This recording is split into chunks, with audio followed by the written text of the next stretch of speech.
اطلس محصول جدید سایپا فیسلیفت کویک محسوب میشه. تو این ویدیو تفاوتاشون رو بهتون نشون میدم. از اصلی ترین تغییرات اطلس میتونیم به نمای ظاهری جلو و عقب خودرو و داخل کابین اشاره کنیم. این اطلس تیپ جی این خودرو، یعنی نسخه فول آپشن دنده دستی و در آینده قرار مدل های اتوماتیک اطلس وارد بازار بشه.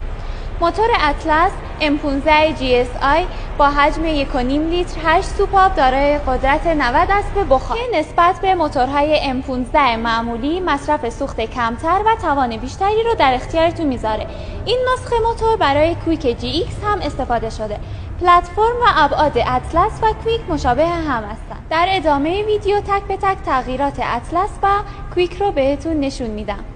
چراغ جلوی لنزدار، طرح جدید دیلایت، سپر و جلو پنجره، سانروف، طراحی جدید چراغ عقب، رودری ها، داشبورد، مانیتور نسل جدید، دکمه روی فرمان، آینه جانبی تاشو اتوماتیک همراه با گرم کن.